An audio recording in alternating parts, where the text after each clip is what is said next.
Time now for the Educated Retirement Show with your host, Jay Kaplan. Jay discusses reverse mortgages and can answer your questions at 951-922-3532. Call lines are open at 951-922-3532. And now here's Jay.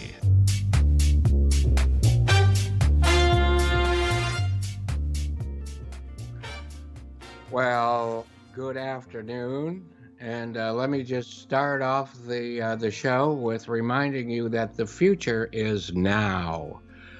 And we'll get a little into more of that, but welcome to the Educated Retirement Radio here on KMET 1490, where we contemplate retirement and how to best prepare for that retirement and how to best stay successfully retired.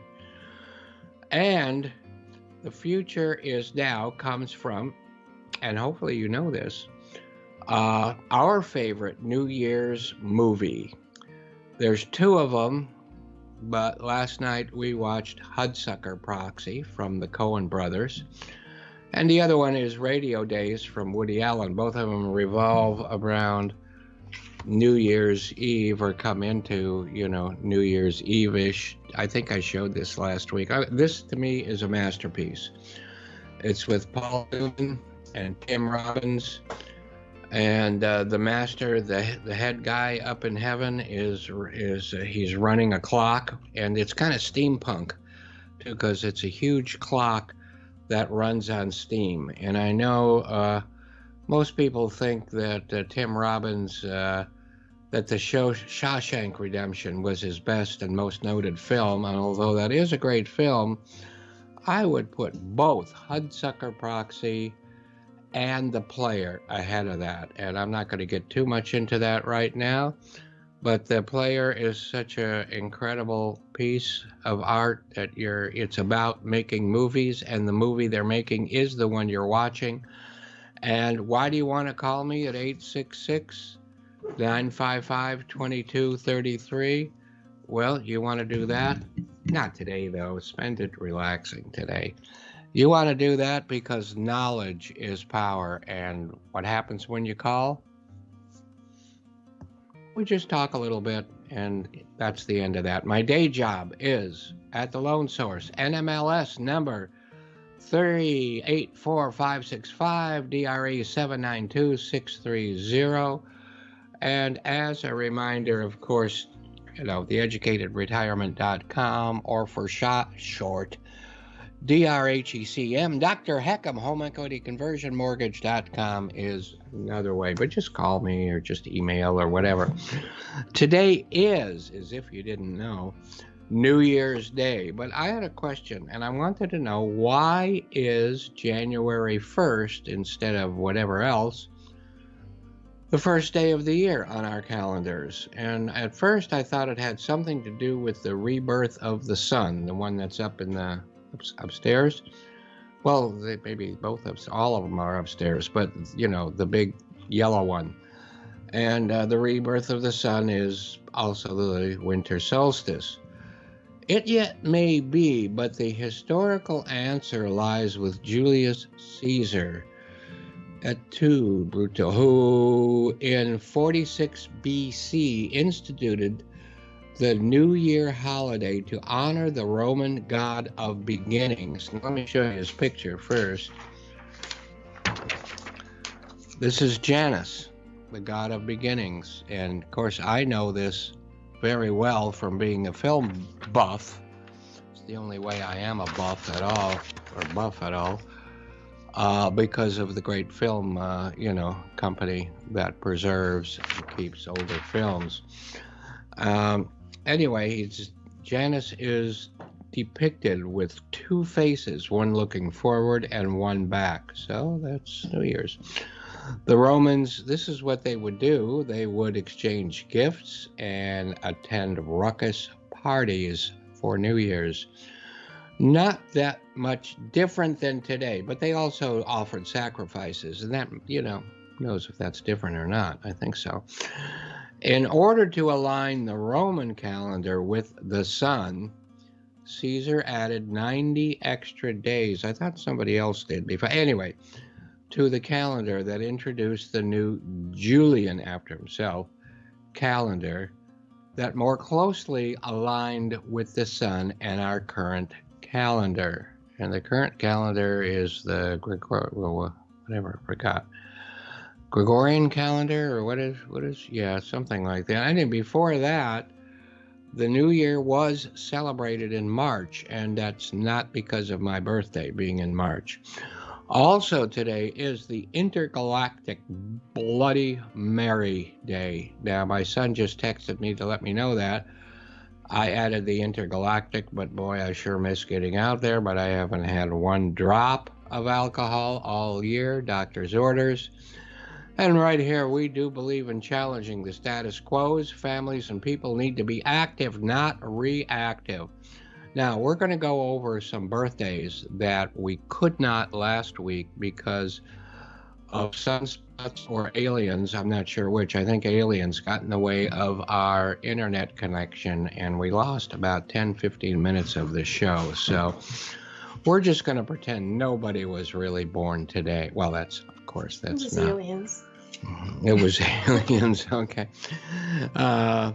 So if there's somebody really important that we want to talk about that we missed today, so be it. And we'll talk about it next week. But this is, well, when I say this is, I'm talking about Christmas Day, which was our last show, December 25th. Humphrey Bogart joined this earth in 1899 and left us in 1957. And he was an actor in more than 50 films. Now, one interesting thing is Warner Brothers changed his birth date to January 23rd instead of Christmas Day, which was his real birthday, because they felt any man born on Christmas Day could not be a villain on the screen. Figure that one out. Anyway, the American Film Institute has selected him as the greatest male star of classic American cinema. And I mentioned something about him last week because it had so much to do with me. In school, he was cited for smoking. No, I didn't smoke, but I do enjoy a couple of cigars every now and then now. He was drinking and doing poorly in his studies. And yes, I understand that. And after returning from the Navy, he tried screenwriting and production with his close buddy, Spencer Tracy.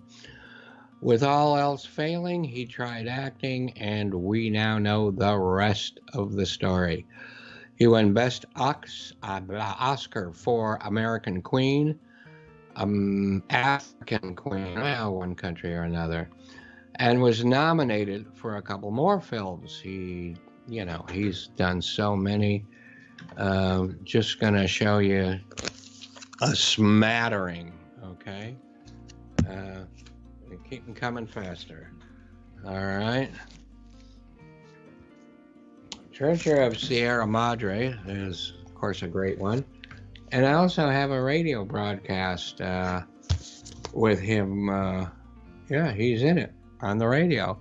We do listen to these quite a bit, to tell you the truth, and it makes really great background when you're trying to whatever.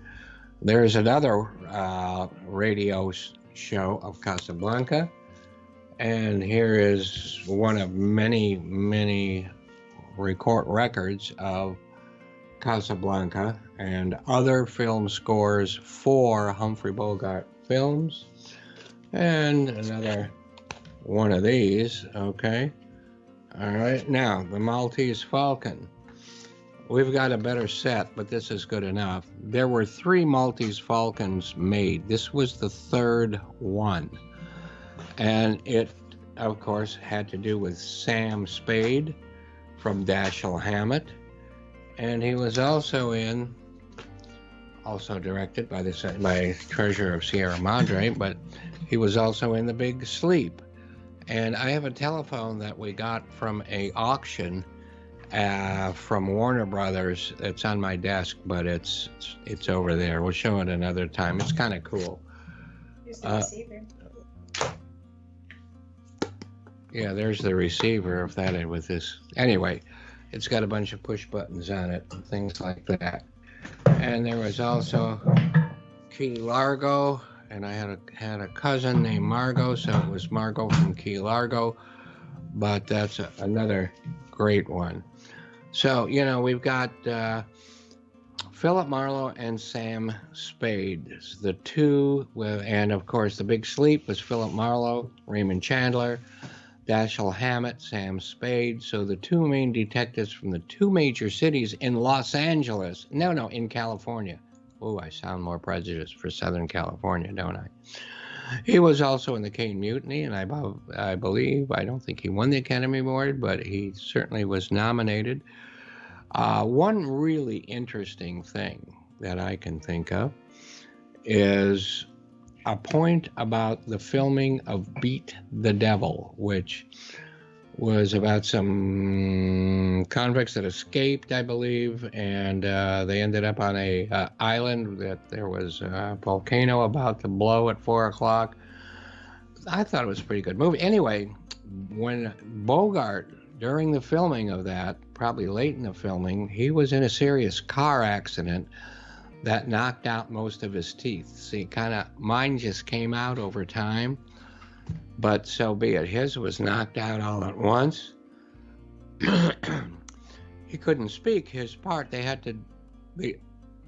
did photograph him, but Peter Sellers stepped in to record Bogart's dialogue that he had to miss. I thought that was pretty cool. And Peter Sellers, a whole nother one. But, anyway, Rod Serling was also boarded 1924, on Christmas Day, 1924 to 1975. Anyway, and, like I said last week, we had listened to the rendition of Twilight Zone from Manhattan Transfer. But there is a whole lot of records. This is volume 4. Okay, I'm just looking. Volume 3, I may have more of them. Music, Jerry Goldsmith did a lot of it there, and Bernard Herrmann, and Nathan Van Cleve, and Leonard Roseman. So, and here's volume 2. And yes, I have volume 1, but I couldn't find it right now. I mean, they all kind of look a lot like that. Just gonna see Bernard Herrmann, Jerry Goldsmith, Nathan Scott. There's some great people on all of those. And that television show went from 1959 to 1964. But there was, I think after 4 years, it was canceled because the guy in charge of the network didn't like it. So they put on a sitcom that failed and they brought him back. So, but Rod also wrote some other plays, including Requiem for a Heavyweight, which I've seen so many times. I don't think I have a copy here. 7 Days in May, which I do have a copy of but couldn't find, and Planet of the Apes.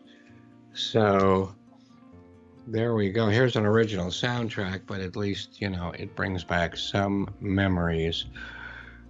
Jerry Goldsmith again. Gee, what a surprise. So there. So, and of course, how many of the, not versions, but it went on for Planet of the Apes, 2, 3, 4, 5, whatever, and then it was rebooted, first time by Tim Burton, and then again. So, but Rod's first choice for this series, The Twilight Zone, was The Time Element, which I think is also a good name. But I think Twilight Zone may be a little bit better, and I hate to say that because Rod's listening. I know he's a regular listener to this show from wherever he is. But the first writers he hired were Richard Matheson and Charles Beaumont. We covered Charles Beaumont, I believe, a week or so ago. But Charles wrote as The Howling Man and so many others. Richard Matheson, we've talked about many times. Here's one. Richard Matheson, I know, wrote I Am Legend, which has been done like 3 times in this country. The first one starring Yeah, that art collector guy. Heston? Charlie Oh, Heston? before that, Oh, Vincent Price. Vincent Price, and then the second one was Omega Man, and the third one, not that long ago, was actually called I Am Legend. Now here is the man that looks like what the stuff that he actually wrote. And then he wrote Somewhere in Time and so many others, but so be it. Anyway, stars who appeared in the series were William Shatner, Dennis Hopper, Charles Bronson, Robert Redford, Lee Marvin, Leonard Nimoy, Martin Landau, Donald Pleasant, George Takei, Inger Stevens, Elizabeth Montgomery, and Anne Francis. And there's some honorable mentions, and these honorable mentions are actually today. They don't go back to Christmas. They are actually today. J.D. Salinger, which of course I read 100 years ago, and he joined us in 1919. He left us in 2010, Catcher in the Rye, which most humans have read. And don't forget Banana Fish. I know that was part of a short story name that was outstanding. Dana Andrews was also born in 1909 and left us in 1992. Now, I know most of you people are going to think of such great films as Laura, but oh no, not here. I'm going to remind you about the pinnacle of his success, Night of the Demon. All right, what do you think? Now, usually, and many times, it's just not a good idea to show the demon himself. It can usually be scarier without. However, the director of this film was Jacques Tourneur. Jacques Tourneur, I don't know if he got his start, but in my mind, he did with Val Lewton. Val Lewton probably, was one of the best, if not, the greatest. Well, at RKO anyway, he certainly was the greatest of the horror film, or they were all B movies, horror, but they were great, and they were a lot more psychological than they were with monsters. Of course, Cat People, I Walked with a Zombie, which is kind of a remake of Jane Eyre. The Leopard Man, The Seventh Victim, The Ghost Ship, Curse of the Cat People, Isle of the Dead, Bedlam, and The Body Snatcher. So he went from 1942, 43, 44, 45, and 46. And I mean, if you don't know Val Lewton's work, look it up. I think we're talking about a standout here. And, of course, Frank Langella, that we know of, was the introduction of a romantic Dracula. And Javier Cugat was born in 1900 and left us in 1990. Even I can figure out how long he lived. I've got a bunch of the. I've got like 300 or 400 or 500 records of just nostalgic stuff. This is Columbia LP when they were still called LPs, a different than the RIAA curve of today's. But there's a slight. I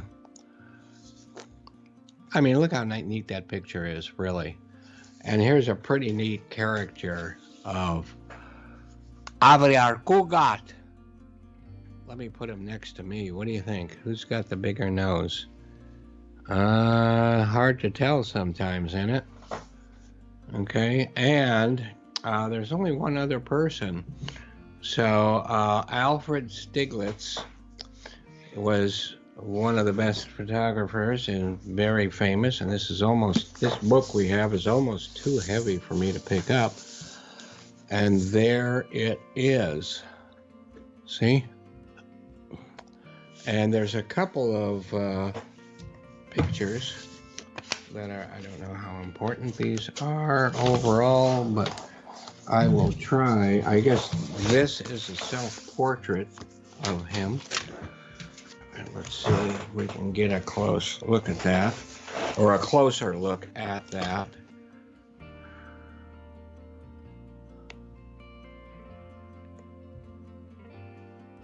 Okay, and I believe of his lady, who was Georgia O'Keeffe, and did a lot. Now, he popularized Manhattan a great deal. Speaking of Manhattan, Hudsucker Proxy opens with 5 minutes of gorgeous, although it's not real, but it doesn't matter, gorgeous snow falling on the building skyscrapers of New York City, and then goes into a little bit of the credits with the gorgeous ballet music from Khachaturian, the Spartacus ballet. All right, here's Georgia. Georgia on my mind.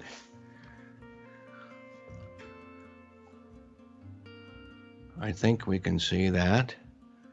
But, man, I'm getting my exercise for the day. Anyway, let me show you one more time of the cover. And we have a couple more minutes, actually. You said there's a couple more things you had to show, right? I'm talking to the director of our show, which is, NASA Nelly. But anyway, today in history, which would have been Christmas Day, or December 23rd, close enough, was 20,000 Leagues Under the Sea. And I would like to show this one more time. Excuse me. Boy, that sounded like thunder, but it wasn't. Anyway, again, this is, I think, one of the best pieces of art direction ever done for a film in the history of film. And, that was directed by Disney's competitor's son, Richard Fleischer. Fleischer, of course, did those great Superman cartoons, which I've got all over, and they are great. But 20,000 Leagues Under the Sea won Oscars for production design, no kidding, and best visual effects. The Innocents also came out on this day. Now, The Innocents was the Joyce short novel, and it was, who started The Innocents? That was Deborah Carr and some other people. Here's another one of the still living characters from 20,000 Leagues Under the Sea, not to be confused with the face hugger from Alien. And The Innocents, it came out in a movie about a year ago or so, and that movie was pretty good. What's the real name of that again? Because they changed it for The Innocents. House of the Red Eye or something. No, that's the one that's on. That's okay. Everybody can figure it out if they want to. There's a series on Netflix right now, The Haunting of Bly House, which is another version of that exact same story. I'm still going to go back and recommend The Innocents as the best of the series, and that'll be that. But you know what? We're going to take a break in about a minute or less, and we have again a pre-recorded the second half of our show, because I didn't want to ask anybody other than us to make time on New Year's Day. And that will be Tom Markel and Bill Morris talking about the 3 legs of the stool of success. Bill has a book, and Tom is like Mr. Entrepreneur, or as I heard before, serial entrepreneur. And they do talk about, mental, physical, and spiritual. So good timing for this, and thank you very, very much. Let's all of us have a great new year. We don't need to talk about last year. I think this one is one, last year is going to be one we never forget. Some of that is coming over into next year, and we have to just do our best for that not to happen again. And wear a mask. We're not political here on this show, so wear a mask for one reason, and that is to stop the lockdown. You don't like the lockdown? Wear a mask. I'm going crazy from the lockdown, but you know what? Got to wear a mask.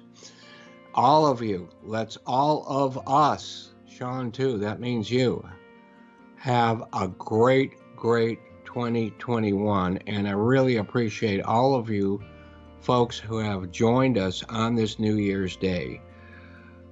Let's make the most of all of this next year. And thank you one more time. Bye-bye.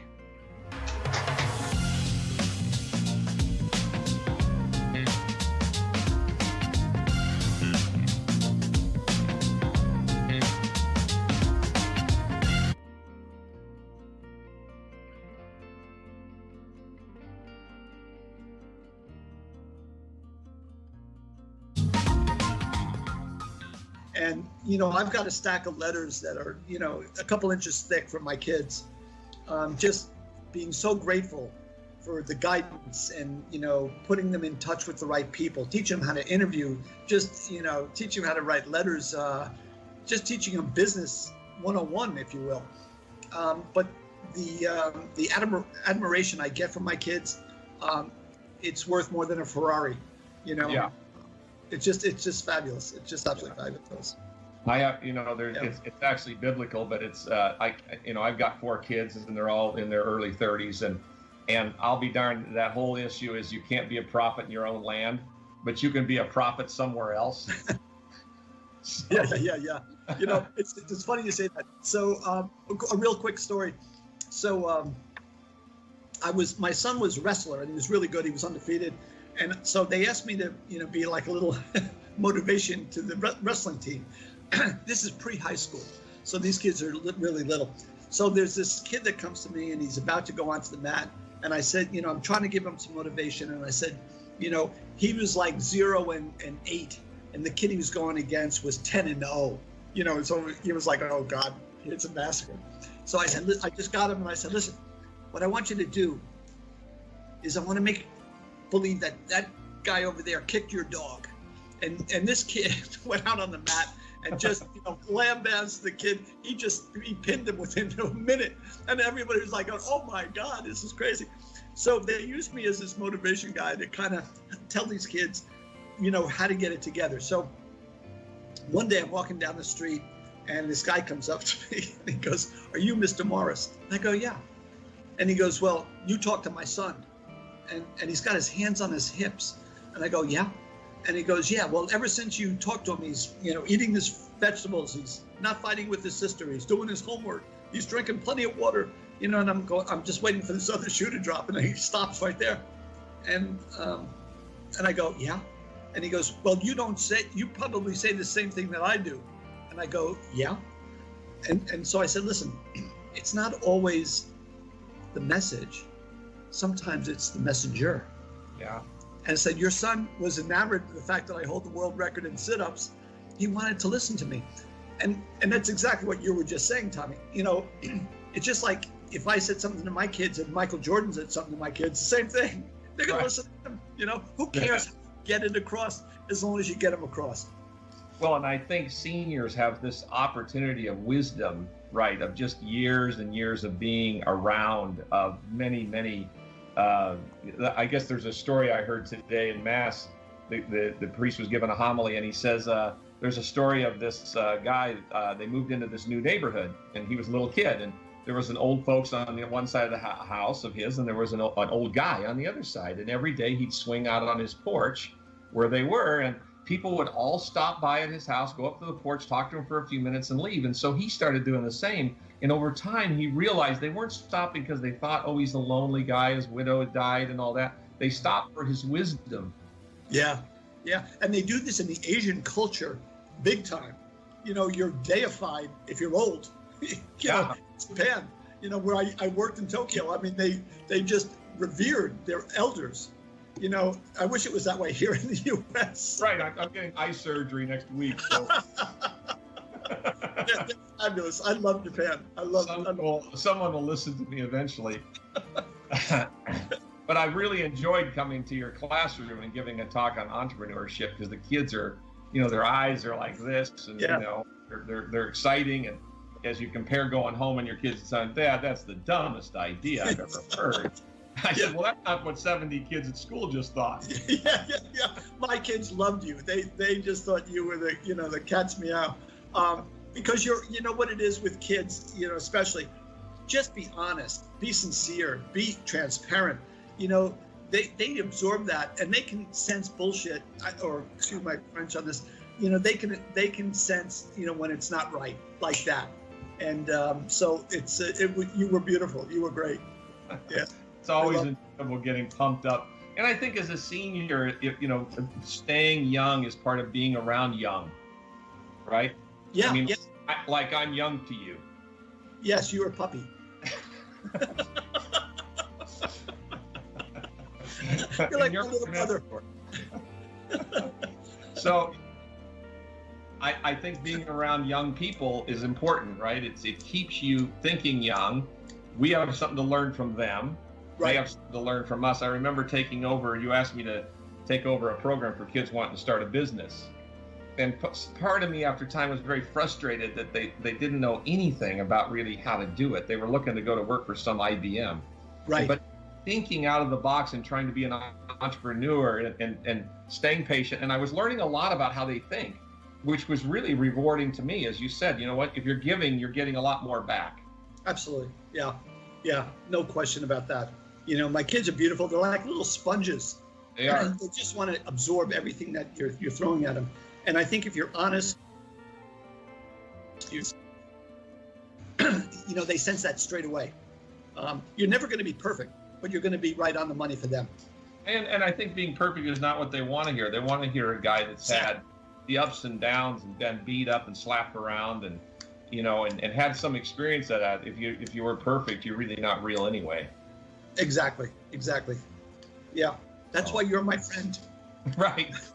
Hey, so we're getting ready for the last quarter of this, or the last third of this. If you have any questions for Bill, we're at 951-922-3532. We started in the first quarter with the physical, or the first 20 minutes. The next 20, this was mental, and the last is going to be on the spiritual. And so we'll all help each other get to the end with the third leg of the stool. Right? Beautiful topic.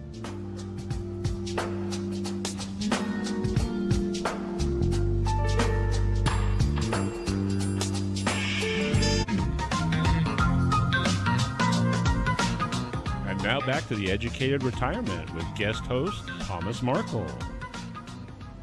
Ooh. Hi, everyone. It's Tom Markel, and thank you again for being here. I have a wonderful guest, friend of mine, professor at UCI, a former investment banker. And if you haven't joined us yet and you're just ready to join us, Bill's talking about his Formula for Success book. It's here, and I know it's coming up in Amazon, but Bill wrote this book about the three-legged stool of success, which is physical, mental, and spiritual. In the first kind of half of the show, we dealt with the physical and the mental, and now we're going to deal with the spiritual.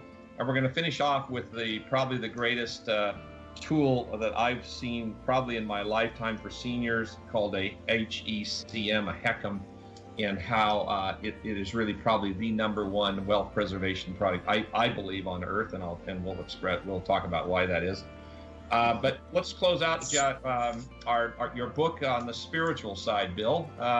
We talked about the physical, how you set goals for yourself and how you attack it slowly, one step at a time, and grow into, being able to achieve what you're looking to achieve. We talked about the mental side, which is really giving back to others is more important than giving to yourself, and getting rid of the fear aspect of your life. Knock out fear, completely get rid of fear by practicing positive mental. Go ahead. Yeah, so let me just stop you for a second. So the giving back to others is more on the spiritual side, okay? On the mental side, it's about how to set your goals, how to deal with setbacks, how to create a positive mental attitude. Those are the things that really kind of bring that together, along with time management. That's the mental part. The spiritual part about giving back to others is really, the crux of what we were talking about before, how it makes us feel really great helping others in need. I just wanted to make that clear, that really kind of starts off the spiritual part. Is how do you as I say, my motto is learn, earn, and return. It's all about the return, how to give it back, things that we're very grateful for. So kind of I've learned as a guy that's had 18 companies and created a multi-billion-dollar company as my one out of the park home run. I've really kind of had a spiritual board of directors. As you have you have your board of directors in your company, but I've always had a spiritual board of directors. I think they help act as your sanity committee a bit. So I think there's something to do with prayer, right? I mean, you're always kind of sitting in meditation thinking, how do I do all the things I need to do and get them all done? How do I treat people better? How do I treat what I call my customers, employees, owners, and suppliers? I call it my CEOs. And my spiritual sanity committee always kind of had God as the chairman. Everybody has a God of some nature. It's not a religion, but a God, right? God doesn't need a religion. So it's about having somebody that's bigger than you that you can turn to for all your problems, because oftentimes I think I've found in my life, and maybe you too, that your friends can't answer the problem. They can help listen to your story. You've at the end of the day got to unpack it. And between maybe your spouse, between your friends, between a spiritual director and your board of directors, your spiritual board, you can hopefully come about and make a better decision. Yeah. Have you found any formula like that works? Well, I think going back to exactly what you just said there, it's a little bit like when you go through and you've got 36 beautiful years of marriage, you realize that sometimes when your wife wants to unload, she's not looking for a solution. She's looking for somebody to listen. Right. And then probably took it 30 years of the 36 to break that code, as most of us. But I think when somebody can unload and just unwind that way, and you're there to listen, that is the best thing in the world, without trying to give, solutions all the time. Your spiritual advisor committee, as you call it, I think is great because they have no vested interest. They have no, no dog in the hunt other than to try to get you to your happy place, if you will. And I think that is absolutely important. One of the things that I say in my book is that one of the keys to success is to be non-judgmental. Uh-huh. And I think if we can just, look at every situation in a way that is looking at through the eyes of the other person, it just makes it so much better.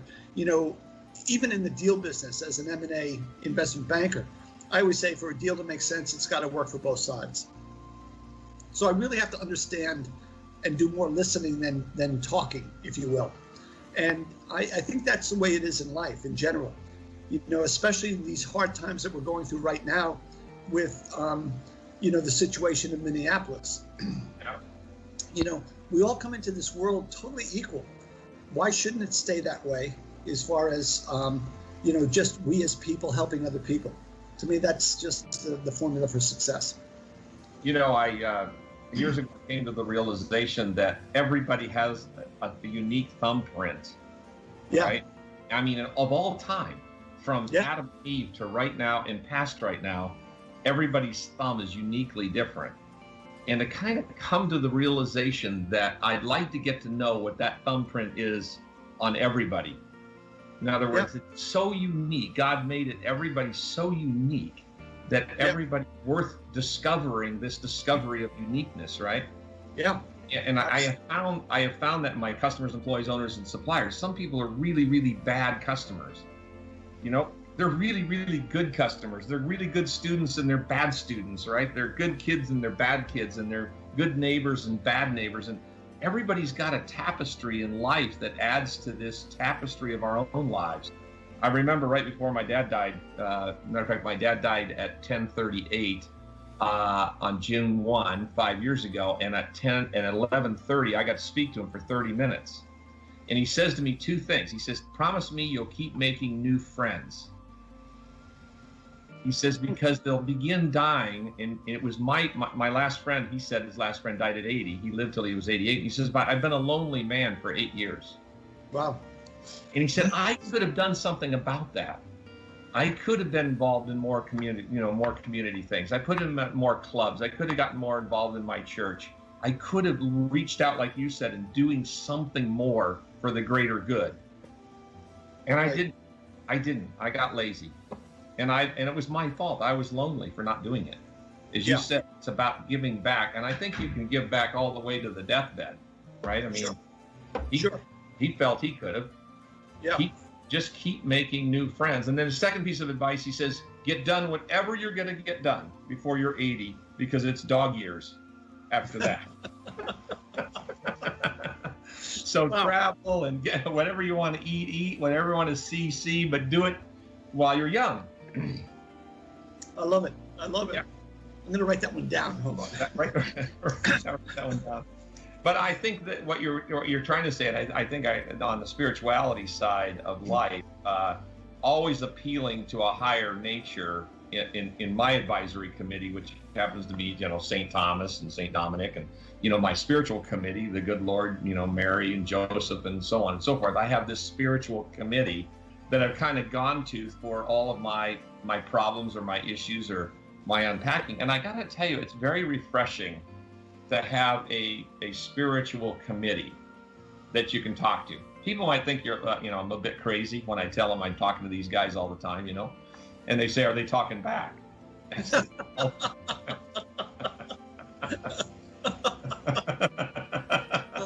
Let me write that one down. That's a good one. They're talking back. They're talking back all the time. I just want to know what they're saying, Yeah. Well, you know what Einstein says? He says, what did he say? I want to know God's thoughts. The rest are just details. Yeah. Good point. Good point. Yeah. And I think as we get older, this fear thing drops into the bucket, and the bucket starts filling up more with fear than it does with joy. And how do we bring that joy? How do we bring joy back into our lives? Through some sort of practice. Yeah. Everything is practice, Tom. There's no question about it.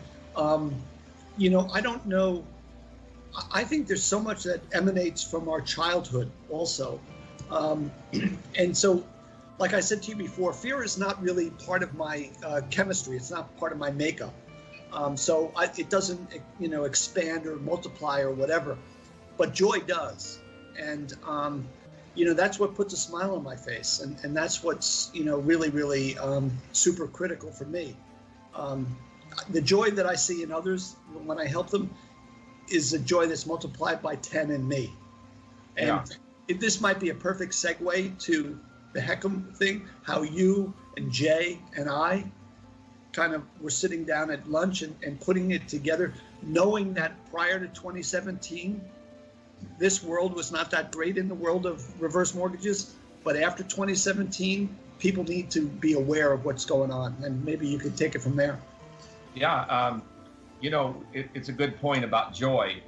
It's very hard to be joyful when you're looking at bankruptcy or you're looking at cash coming down in your bank account. It's very hard to be joyful when you see that the bills are getting paid or your mortgage is coming up next month on the 5th and you got to get your check from Social Security and you're trying to balance this whole issue. And it's not necessarily for the people who are trying to figure out how to balance the capital, but as I think I've shared with you, I have a friend that has a $25 million home down on the Strand next to the Ritz-Carlton, and he took out a $4 million retirement mortgage or Heckham or reverse, whatever you want to call them. And he took that $4 million. He could have not done that, but it was tax-free. He took it out and he has 2 kids. He bought a $2 million home for each kid, and they don't make payments. Right. So I think from anybody that's really trying to figure out how to manage their wealth preservation all the way to figuring out how to increase wealth, just not preserve wealth, but really increase wealth, there's nobody that can beat this Heckham product of any financial instrument in the market. Insurance, financial planning, stocks, bonds, I don't care what it is. Put me up against the finest person in the marketplace, and I will show you a better instrument called a home equity conversion mortgage. Let's talk about the naming of this product, which is really a pet peeve of mine. And more importantly, kind of how we came together as the three of us. So back in October of last year, I'm playing golf with a guy, And he says, Tom, and as many of you know, I started a company called Impact, which grew to about $2 billion, and I sold it. And that was 20 years ago. And I never thought I'd live long enough to see a product that improved so many people's lives, like this HECM, home equity conversion mortgage. It used to be called a reverse. You can't even get a reverse today, but it used to be called a reverse. And so I said back in October, anybody that would sell this product to a senior should be thrown in jail and hung, because it is a bad product. Right. And this guy says to me, he says, listen, do not believe that, Tom. It has changed radically since HUD took the program, made major changes in 2017, might have been 15, and then again in 17. But he said, talk to this guy named Jay Kaplan. This guy's forgot more about reverses and HECMs than you'll ever know. So Jay and I had lunch here back, I don't know, it was probably November or December. And he took me under his wing and kind of showed me the law. I'm kind of like Thomas, I got to stick my hands in the fingers and my hands to the sides. And my name is Thomas anyway, so I gotta read it myself. I gotta see it. So he gave me this library of information, and I read it. And then he started giving me some senior people in the business.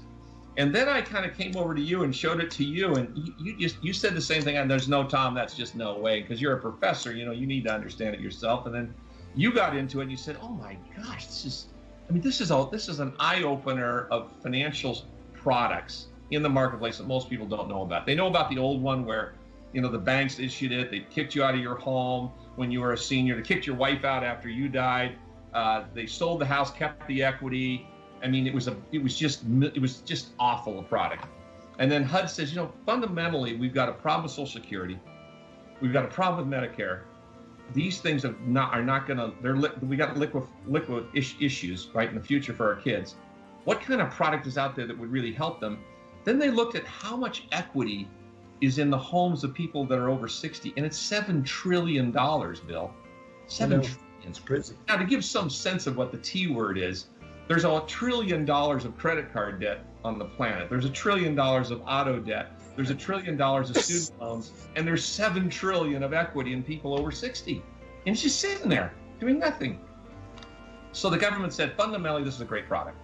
Fundamentally, let's do something about it. Let's take this program over, and let's make sure basically it's a lifetime forbearance, right? Like, okay. Then you have the senior that says, oh, gee, my wife gets to own this till she dies. And then they can sell the house, the kids can, and they can get all the equity. And you can buy the kids think, oh my God, my parents are Pac-Manning my equity, it's going away. But you can buy a term life insurance policy if you want, which is 1/10 of what you were paying on your monthly mortgage, and the kids get a house free and clear. So it's just, I get so excited I can jump through the screen and hug you or something. Hey, give it a try. No, but I think, yeah.